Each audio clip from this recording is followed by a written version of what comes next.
Bapak, Ibu, saudara-saudariku yang terkasih dalam Tuhan kita Yesus Kristus, salam jumpa kembali. Senang sekali kami dapat menjumpai Anda sekalian pada hari ini. Kiranya berkat Allah yang Maha Kuasa senantiasa menyertai kita sekalian. Hari Rabu 25 Maret 2020 adalah Hari Raya Kabar Sukacita. Marilah kita mendengarkan katekese singkat berikut ini. Salam engkau yang penuh rahmat, Tuhan sertamu, terpujilah engkau di antara wanita. Salam malaikat Gabriel kepada Maria. Selanjutnya malaikat Allah itu berkata, "Jangan takut, hai Maria, sebab engkau beroleh kasih karunia di hadapan Allah. Sesungguhnya engkau akan mengandung dan akan melahirkan seorang anak laki-laki, dan hendaklah engkau menamai dia Yesus." Peristiwa ini dirayakan secara khusus oleh gereja untuk mengingat arti dan makna bagi keselamatan, atau bisa dikatakan peristiwa sabda menjadi daging saat Maria menyatakan kesediaan dan persetujuannya pada malaikat Gabriel, pembawa kabar gembira, dan semenjak itu Maria menjadi Bunda Allah. Suatu hal yang perlu kita camkan dalam hati ialah hormat Allah kepada Maria terlihat dalam permintaan kesediaan Maria untuk menerima sabda Allah dalam rahimnya. Di sini Allah tidak memaksa Maria, tetapi Ia meminta kesediaan dari Maria sendiri, dan Maria menyadari bahwa dia dipilih karena dianggap layak untuk menerima kabar gembira itu. Semoga hari raya kabar sukacita ini menumbuhkan dalam diri kita semangat ketaatan kepada Allah dan kesediaan bekerja sama dengan Allah dalam karya penyelamatannya. Marilah kita mendengarkan dan merenungkan bacaan-bacaan kitab suci. Bacaan pertama dari kitab Yesaya pasal 7 ayat 10 sampai 14 dilanjutkan dengan pasal 8 ayat 10.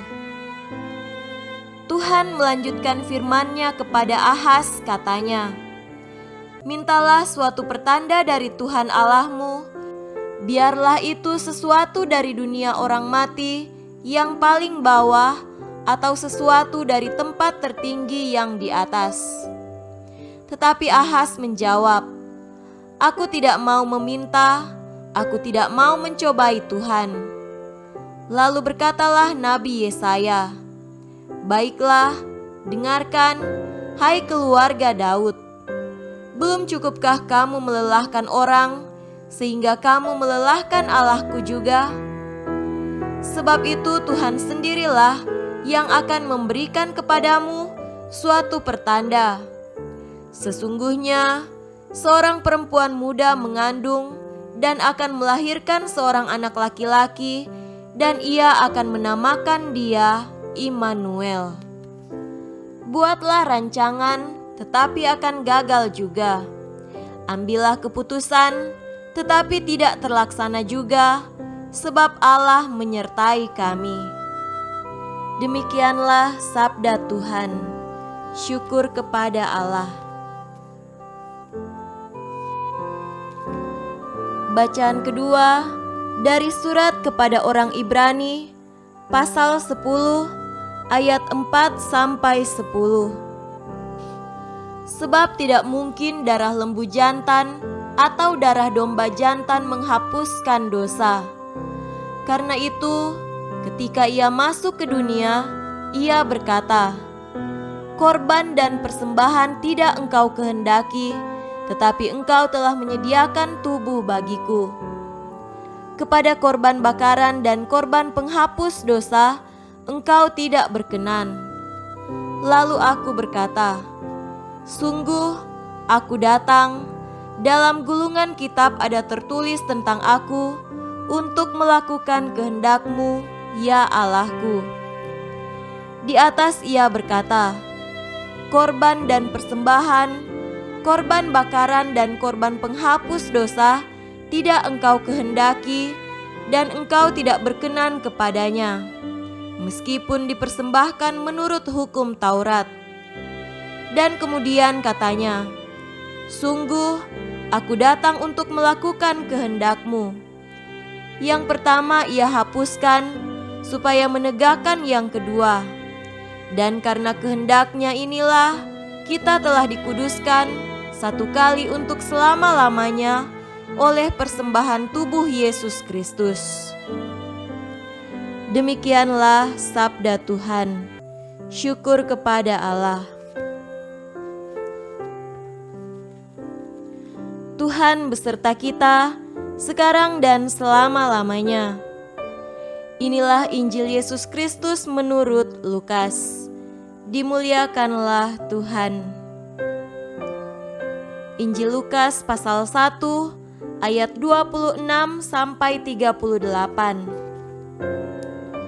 Dalam bulan yang ke-6, Allah menyuruh malaikat Gabriel pergi ke sebuah kota di Galilea bernama Nazaret kepada seorang perawan yang bertunangan dengan seorang bernama Yusuf dari keluarga Daud.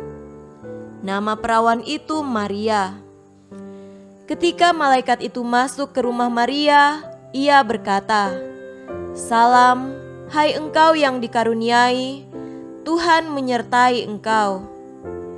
Maria terkejut mendengar perkataan itu, lalu bertanya di dalam hatinya, "Apakah arti salam itu?"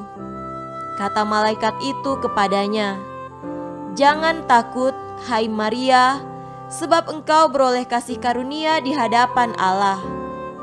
Sesungguhnya engkau akan mengandung dan akan melahirkan seorang anak laki-laki, dan hendaklah engkau menamai dia Yesus. Ia akan menjadi besar dan akan disebut Anak Allah yang Maha Tinggi. Dan Tuhan Allah akan mengaruniakan kepadanya tahta Daud, bapa leluhurnya, dan ia akan menjadi raja atas kaum keturunan Yakub sampai selama-lamanya, dan kerajaannya tidak akan berkesudahan." Kata Maria kepada malaikat itu, "Bagaimana hal itu mungkin terjadi, karena aku belum bersuami?" Jawab malaikat itu kepadanya, "Roh Kudus akan turun atasmu, dan kuasa Allah yang Maha Tinggi akan menaungi engkau. Sebab itu, anak yang akan kau lahirkan itu akan disebut kudus Anak Allah. Dan sesungguhnya Elisabet, sanakmu itu, ia pun sedang mengandung seorang anak laki-laki pada hari tuanya, dan inilah bulan yang ke-6 bagi dia yang disebut mandul itu. Sebab bagi Allah tidak ada yang mustahil." Kata Maria, "Sesungguhnya aku ini adalah hamba Tuhan, jadilah padaku menurut perkataanmu itu." Lalu malaikat itu meninggalkan dia. Demikianlah Injil Tuhan. Terpujilah Kristus. Saudara-saudari yang terkasih dalam Tuhan kita Yesus Kristus, tema renungan kita pada hari ini adalah bersukacita. Bagi pasangan suami istri sah, apalagi yang sudah lama menikah dan belum mempunyai keturunan, tentu sangatlah membahagiakan apabila sang istri memberi kabar kepada suaminya bahwa ia telah mengandung anak yang pertama. Kabar gembira yang sangat-sangat mereka nantikan pastinya. Tetapi dalam bacaan Injil pada hari ini, situasi yang terjadi amatlah berbeda. Malaikat Gabriel datang kepada Maria membawa kabar. Salam yang disampaikan malaikat justru membuat Maria begitu terkejut. Bahkan Maria merasa takut. Dalam situasi batin yang berkecamuk ini, Maria justru mendapat kabar yang tidak biasa. Ia akan mengandung dan melahirkan seorang anak laki-laki. Meskipun kabar itu berasal dari Allah, akan tetapi Maria masih bingung. ia baru pada tahap pertunangan dengan Yusuf.